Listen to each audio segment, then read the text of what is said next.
So as you can see, the hand detection and classification is working pretty accurately. It's handling size variation, occlusions, and deformations. And this is how we're utilizing the depth of the hands from the camera to adjust the size of the annotations. So this is what we'll be creating in this tutorial, doing real-time hand landmark detection and hand classification, meaning is it a left hand or a right hand. And then we'll also draw bounding boxes around it, and we'll also learn how to utilize the depth of the hands and draw customized annotations on it. So I'm Taha Anwar, this is Glade AI, and let's get started.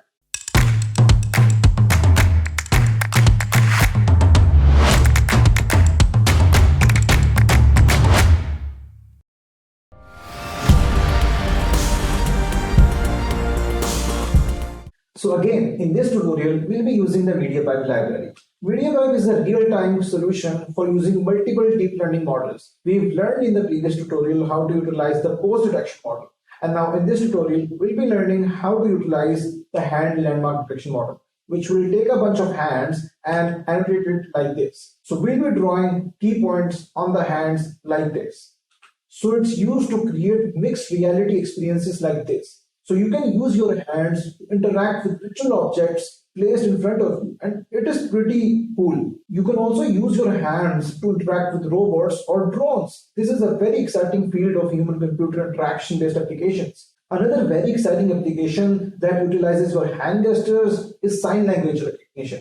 So there's a lot of things that you can do once you've tracked your hand landmarks. And MediaPipe's implementation is really fast. It runs on a CPU and on mobile devices. And here is how this whole approach briefly works.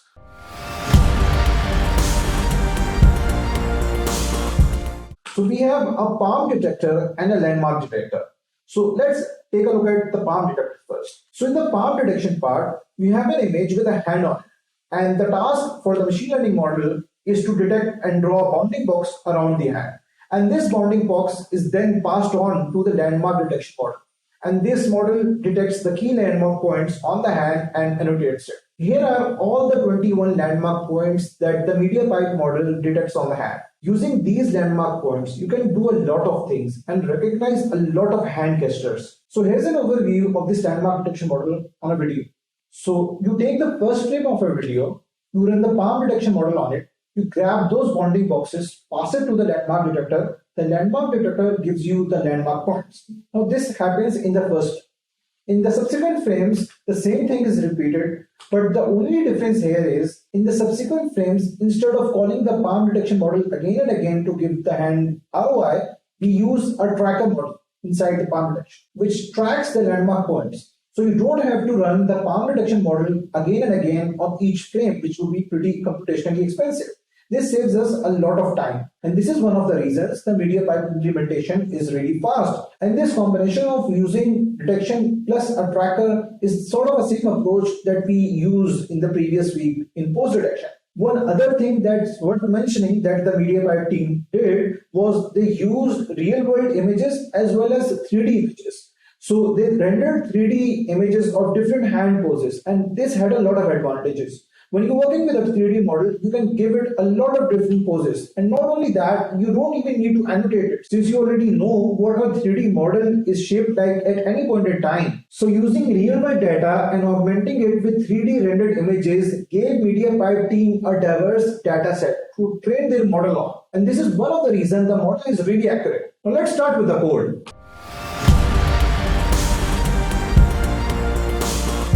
Let's start with the code. Now all you need is this MediaPipe library, so you can do pip install MediaPipe to install this, and the other library that we'll be using is OpenSea. Now this is the cell. I'll run this to import all the requirements and libraries, and now we're set to go. So we're going to start by initializing the hand landmark detection model. For that, what we just need to do is initialize that landmark class, landmark detection class, and then we need to set up this function with some parameters here. And then what we need is to initialize the drawing utility function. This will help us to annotate and draw the hand landmarks.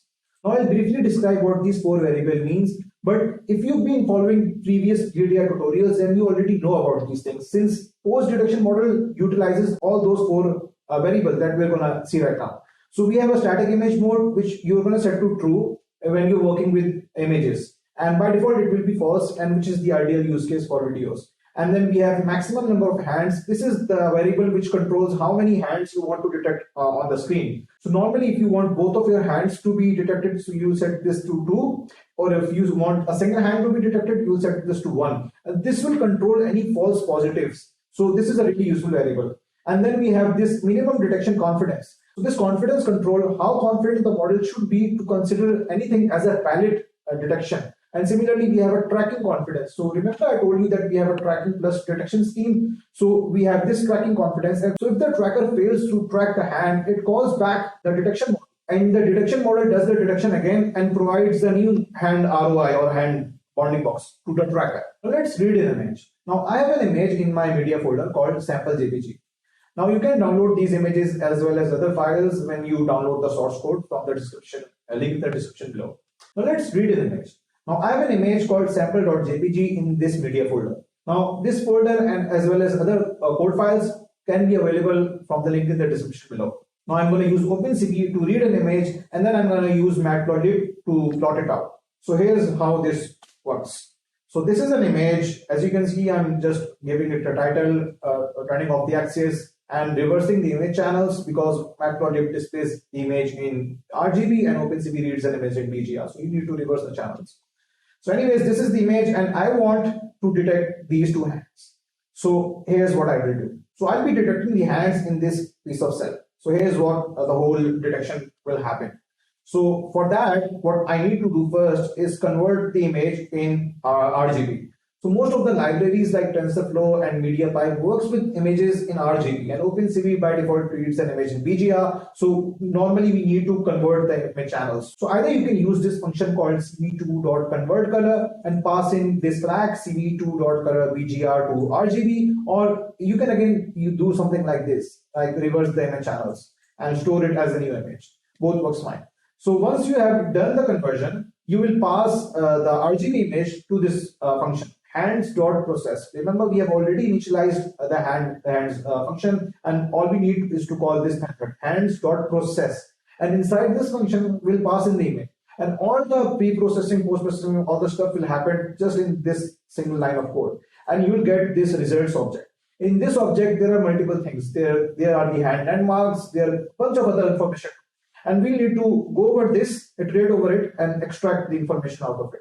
So what we're going to do now is check first if there are any hands detected. So for that, we'll do this. If results.multi-hand landmarks, this will tell us if the hand landmarks were detected or not. If it's true, then we'll move on. So if the hand landmarks were detected and there can be multiple hands, so we need to iterate over all possible detected hands. If only a single hand is present, then this whole iteration will only be run once. So here's what I will do inside this tool. So I'm iterating over all possible key points and I'm just setting it to 2. So I only go over the 2 key points, and then I'm printing out these things. So in the first line, I'm printing out the name of the key point. So mp hands.handlandmarks, I'm going to pass in the index, and then I'm going to extract .name attribute. This is going to give me the name of that key point. And then what I'm going to do again is that .value attribute. I'm going to extract .value attribute. And what I'm actually doing is I'm going to go over the first 2 key points, which is the wrist key point and the thumb. So this is the 0, 1, and then we have this one. So I'm going to only initialize or extract these 2 key points. So I'm only extracting these 2 key points and printing it out just for the sake of visualization. So you're going to see what this looks like. And so this is the result. So for the wrist, so given this image, we have 2 hands. And for each hand, we have extracted the wrist coordinate and the thumb CMC.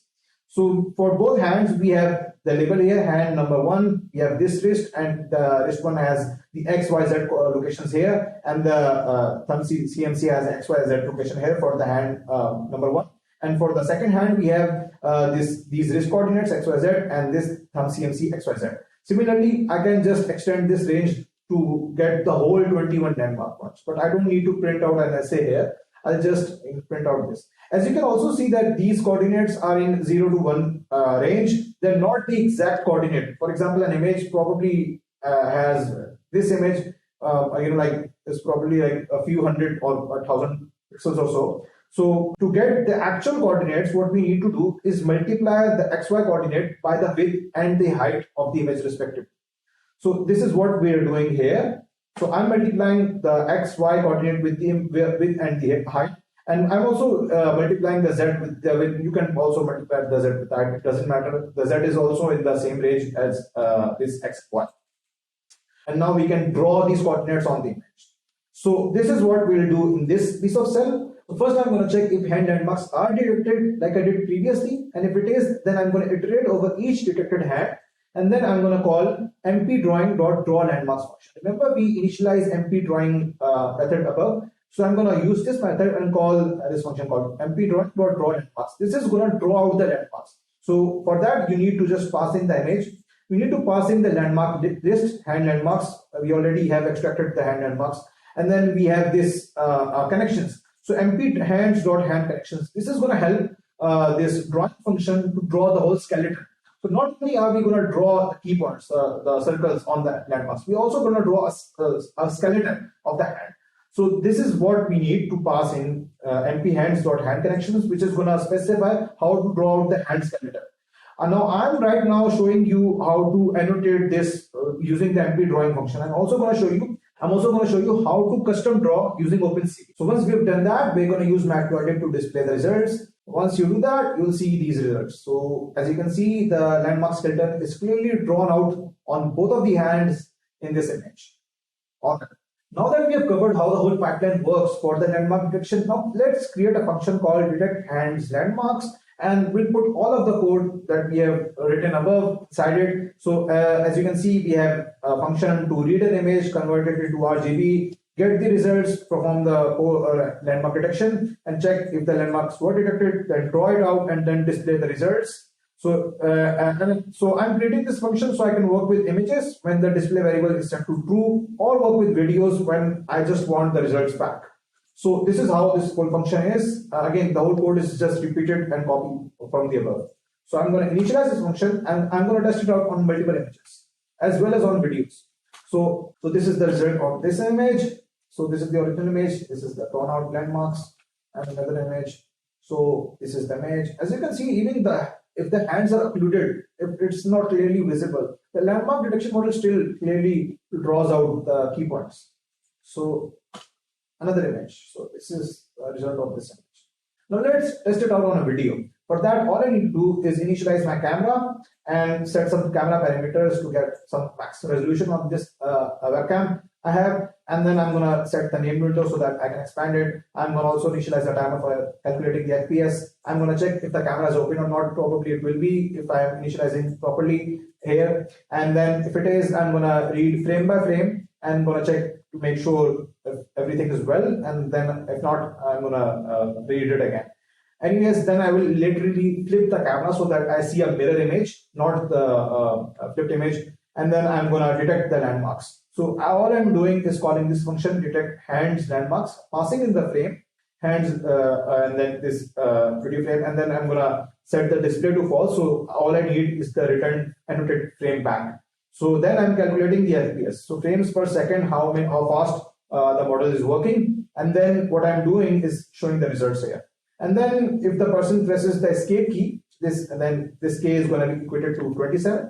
And then if the person has pressed the escape button, I'm going to release the camera and I'm going to destroy all the windows. Now let's run this cell.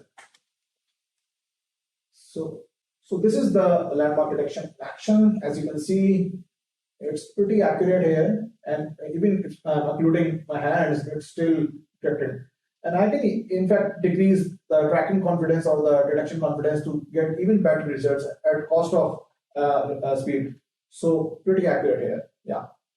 All right.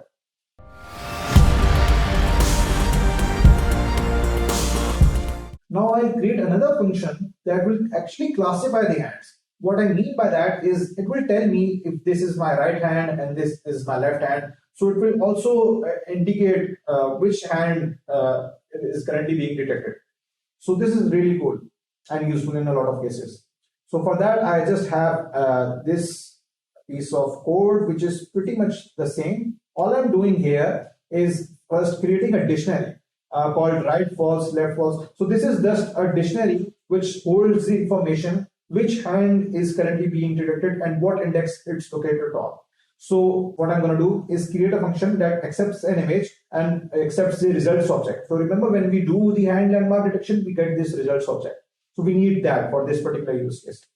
And the next thing that we're going to do is iterate over this results.multi-landmarks result. And then I'm going to extract this label here, dot label attribute. So this is what you need. And this dot label attribute will tell you if it is the left hand or is it the right hand. So this is what this variable will store.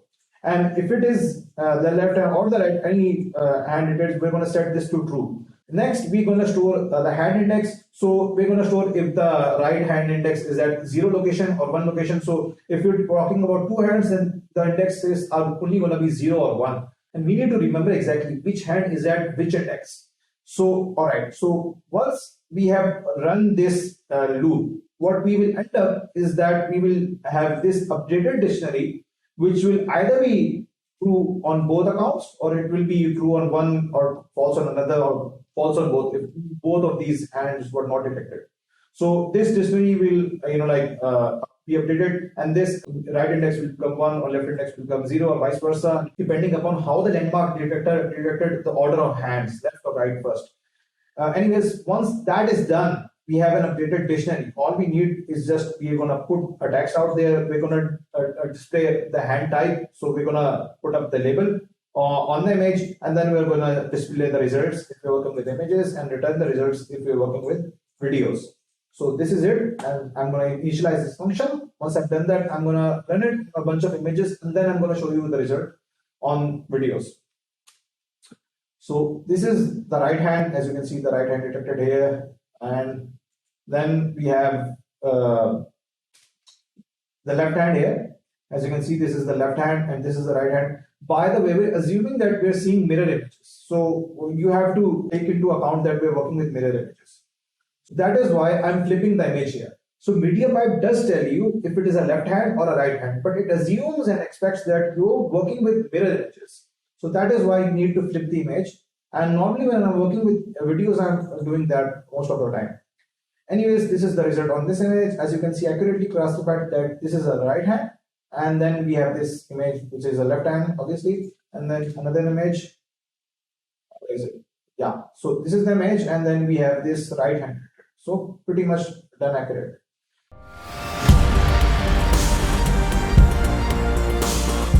Now, before I show you the results on videos, or the hand classification videos, I'm going to show you another function, which is going to draw bounding boxes around the hand. So I've actually created a custom function which takes in the landmark points and gives you a bounding box. So something like this. So you take the landmark points of the hands and then you get this bounding box. And a lot of times, many people are only interested in getting the ROI, the bounding boxes around the hands, and only tracking the hand movements, etc. Not getting the landmark points. So for that, I'll be creating a custom function. Unfortunately, MediaPipe doesn't give you a function to get these coordinates. So that's why I've created a customized solution. And the solution is pretty simple. What I'm doing is getting the top left coordinate. So what I'm doing is, every coordinate has an XY point. And every XY coordinate has some value. And this is how this works. This is the axis. It's 0, 0 at here. And the Y or the height increases at the bottom. And the x-axis increases to the right. So any value here is going to have the highest x and y value. So this is how this works.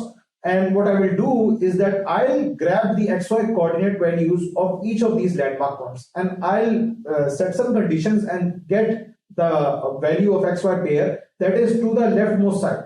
So that this is this value here, and then I'll also get another value that is to the rightmost side, bottom or the rightmost side. So this is the value here. And then what I'll do is add some padding values. So assume this is the rightmost point here, and this is the leftmost point here on top here. And then if I add some extra padding or 20, 30 more pixels, then I'll grab a full box, a box that encloses the whole hand properly. And similarly, if you want a bigger box, you can add more padding value. So if I'm adding 30 padding, you can probably go for 50, 60 padding to get a bigger box. Similarly, if you get rid of the padding, you'll just get a box which barely encloses the whole landmark coordinates. So this is the intuition behind this. and this is the function for doing exactly that. So this is the entire function. As you can see, it's pretty simple.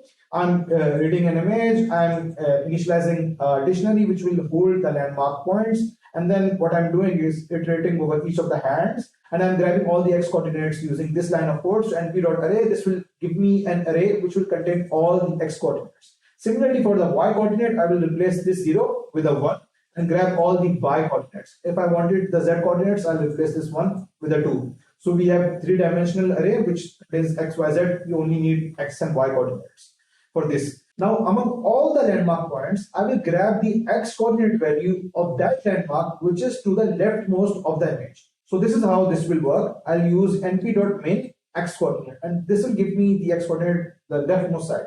And similarly, I can get the x coordinate to the rightmost side by using np.max. And the same method will work for the y coordinate. np.main y coordinates, I'll get the y coordinate which is to the uppermost side, and then I'll get the y coordinate which is the lowermost side of the image. So this way I'll grab the extreme xy coordinates. And I'm also adding a padding, like I said initially. So this is the pad amount which is gonna increase the box size. Similarly, you can decrease the box size by decreasing the padding or just getting rid of it.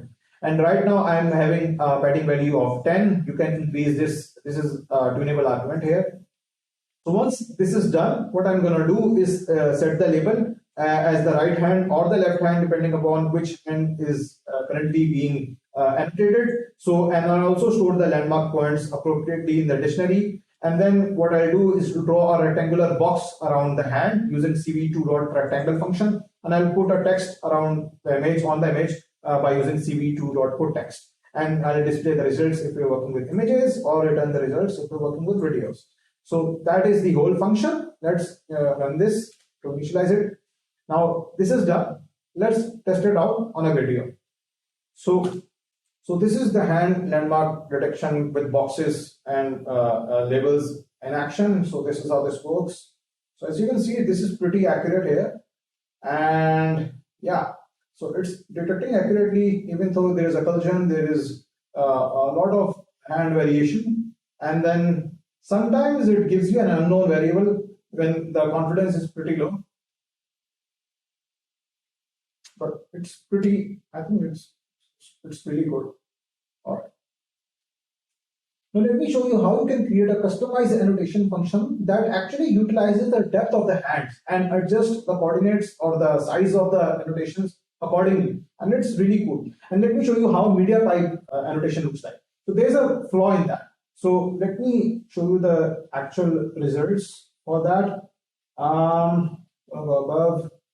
So yeah, check this. So with MediaPipe, I have these annotations drawn up, but when I'm, like take my hand further and further away, these annotation becomes, as you can see, it becomes really big. And when I take my hand closer to the camera, it shrinks out. So this is not looking good for me. So as you can see, this is really, what if these annotation adjust according to the depth of the hands? So if I bring the hands closer to the camera, the size of the circles and the lines should increase. So this would be really cool, right? So this is how and why I created my own custom function for that. And this is what's happening here. All right. So let me show you how this works. Now, before I go over the code, let me explain how MediaPipe gets the depth of the hand. Now, we're not using any depth camera. We're using a static normal 2D webcam. And it's still getting the depth of the hands. And it's using a neat trick. And this is the same trick that we used with pose detection. So if you have watched the previous tutorial, remember in pose detection, we took an origin point as the hip, and then we calculated the distance from the hip to any point, and we got the depth, relative depth to the camera. And the same thing is happening here. We're setting this wrist point as the origin point, and we can get the distance of any point. Suppose we are calculating the distance from this point to the wrist point, and this distance is going to be big when I'm closer to the camera, and this distance is going to be small when I'm further away from the camera. My hand is further away. So by calculating this distance, I can determine if my hand is closer or how close is to camera. So by using this distance, I can determine if my hand is closer or how close is it to the camera. So similarly, I can get the depth of each of the landmark points by calculating the distance from this origin to this point, to any point. Now this is the code for that.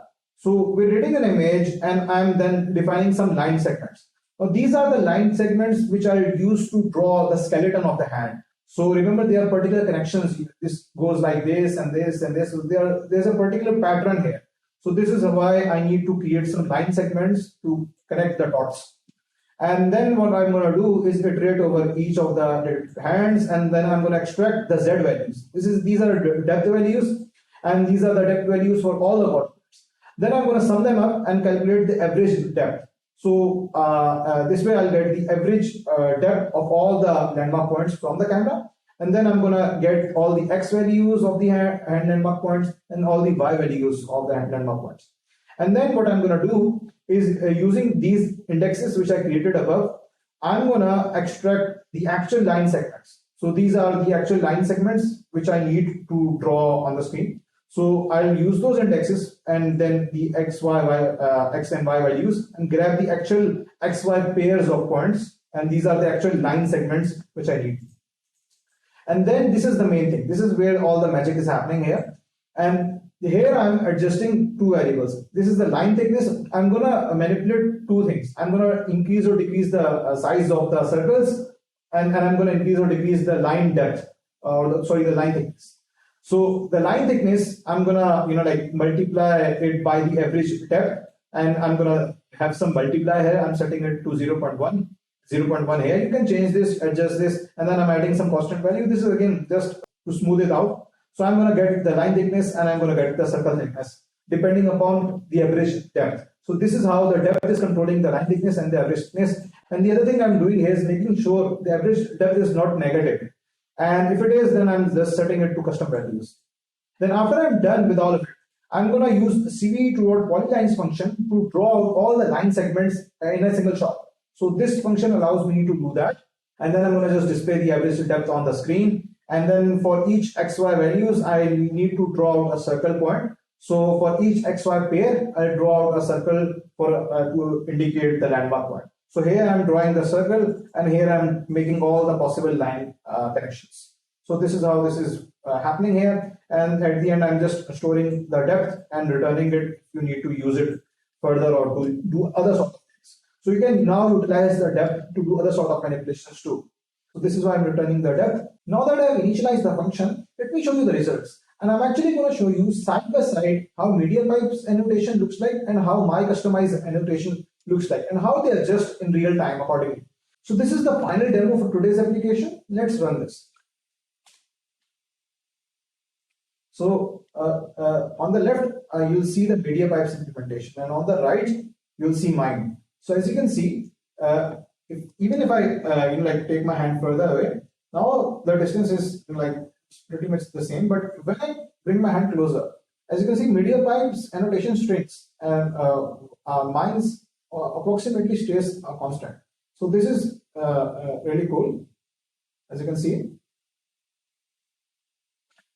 Now obviously I can improve this a lot and smooth it out, but in general, this is how you use the depth of this hand landmark detection. I've seen a lot of tutorials which utilize the XY landmark points, only the XY points, but this way you can utilize the depth too. And this is just a simple application of depth. You can take this further and utilize the depth in many ways. So that was it for today's tutorial. Make sure to subscribe to this channel if you haven't already. And if you enjoyed this video, make sure to like it and let me know in the comments if you found it useful. And if you're enjoying these tutorials, then you should not miss out on my upcoming MediaPipe course. Link will be in the description below. And I'll see you in the next video.